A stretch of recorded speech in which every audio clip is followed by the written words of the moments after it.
Selamat pagi, siang, sore, dan malam. Perkenalkan, nama saya Ivon Angelin sebagai trainer 1.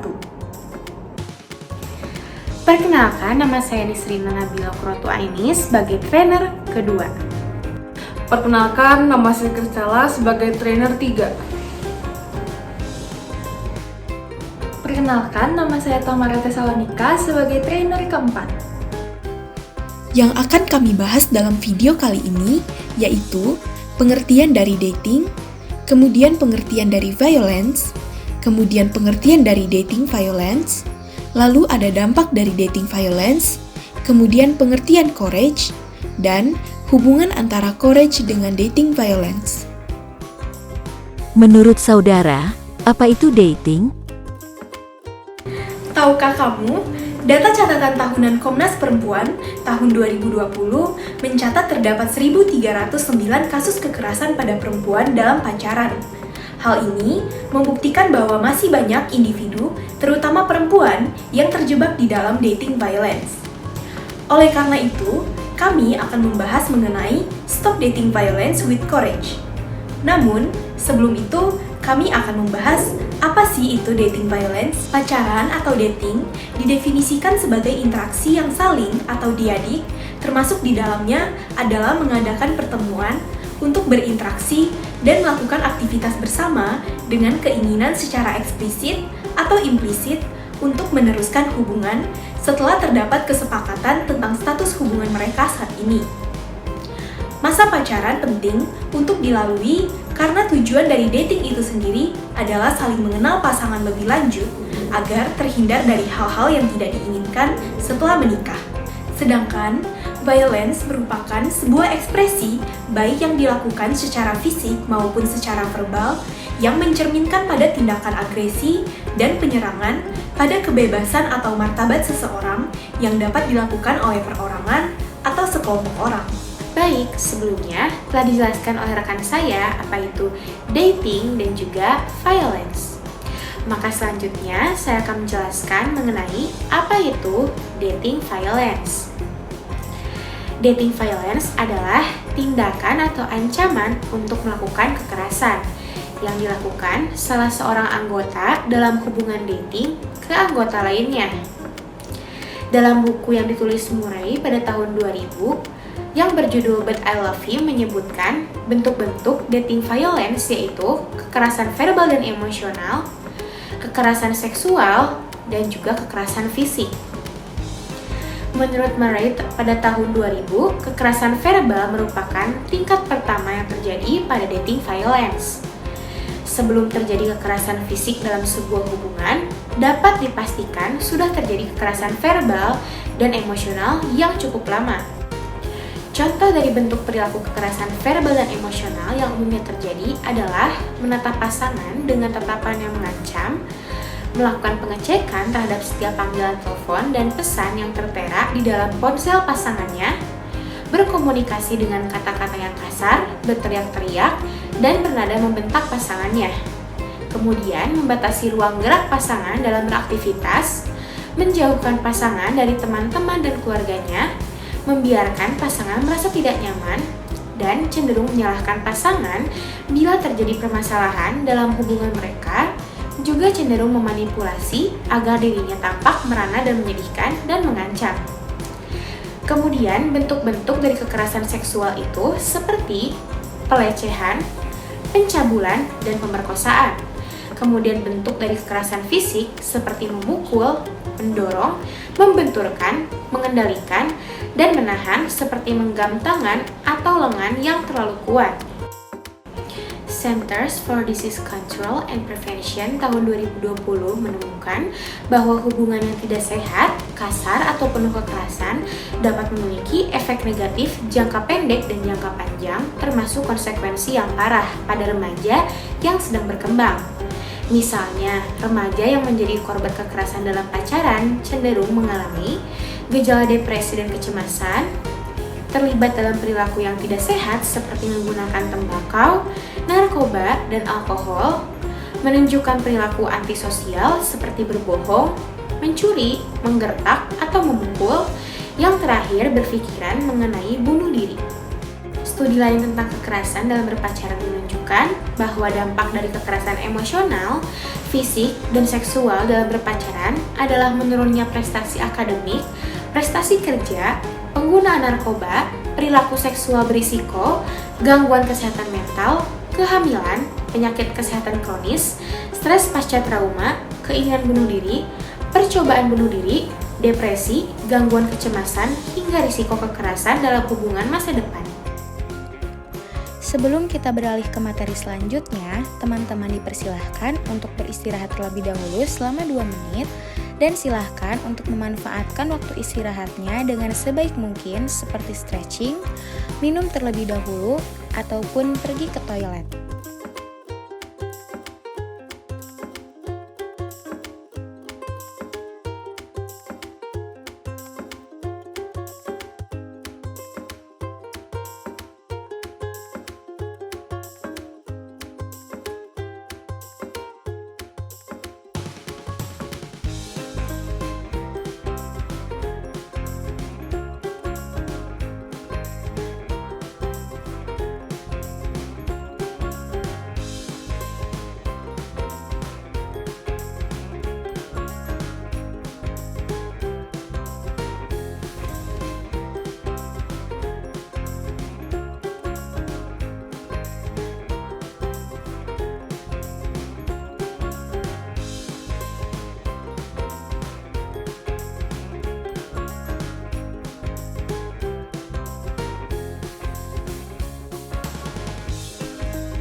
Cara meningkatkan courage.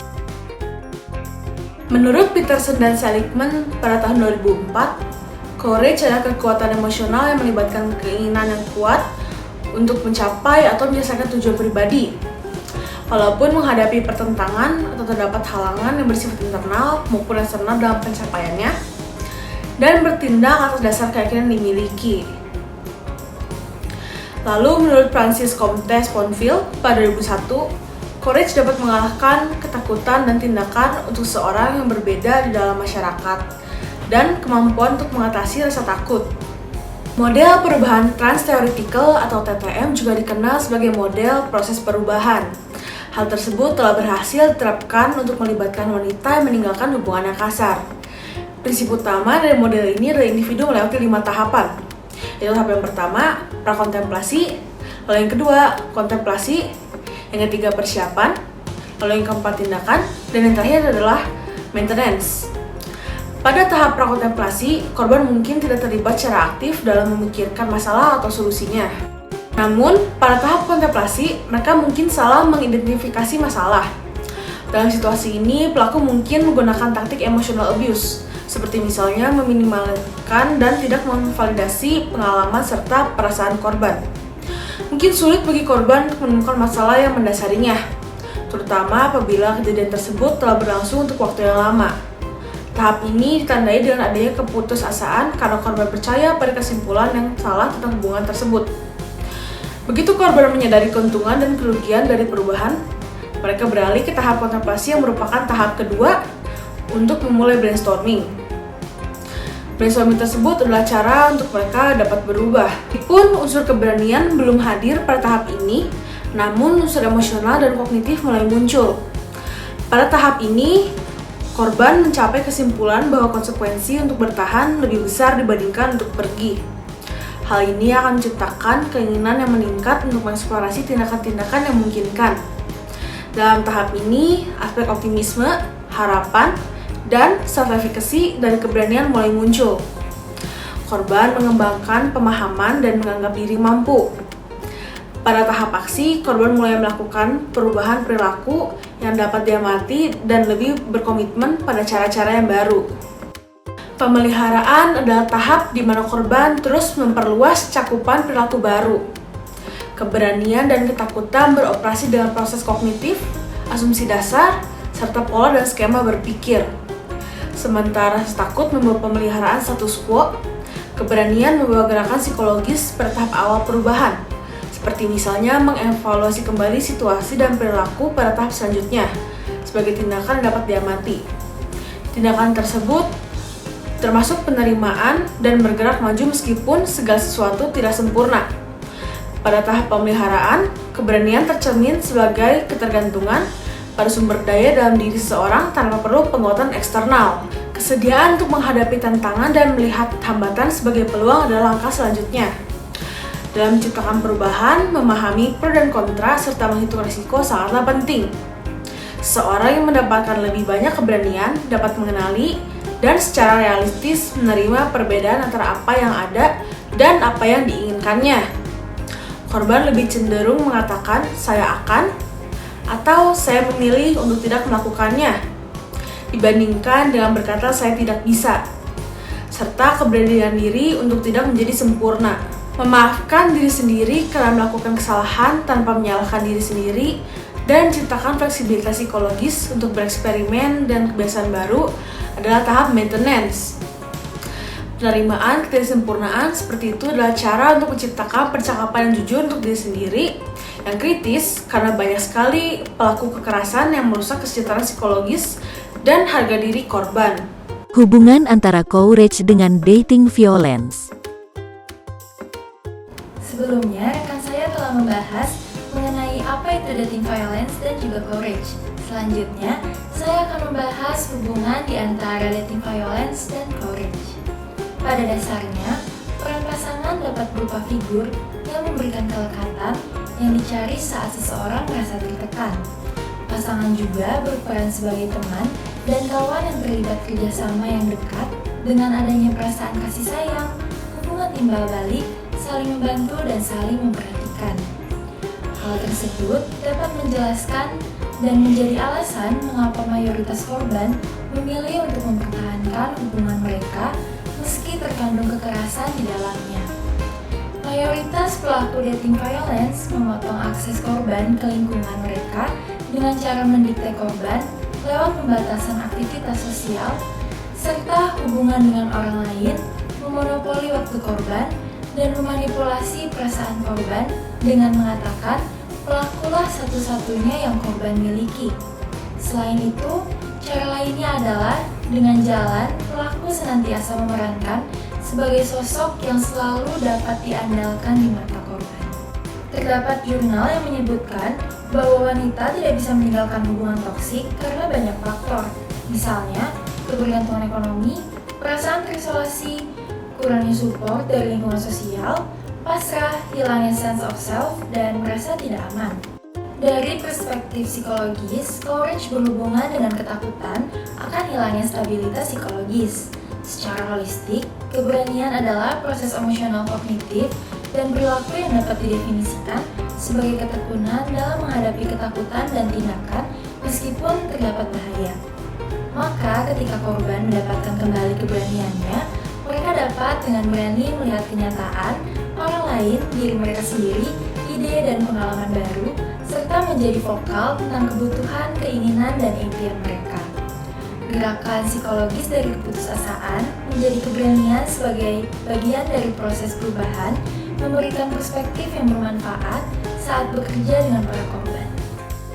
Cara korban dapat berhenti dan keluar dari dating violence adalah dengan memiliki sebuah keberanian atau yang biasa disebut juga courage.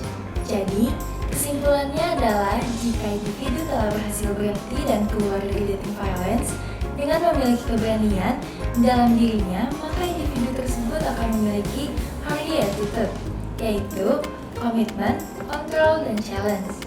Individu akan memiliki komitmen pada dirinya sendiri agar tidak kembali dan dapat berhenti pada dating violence.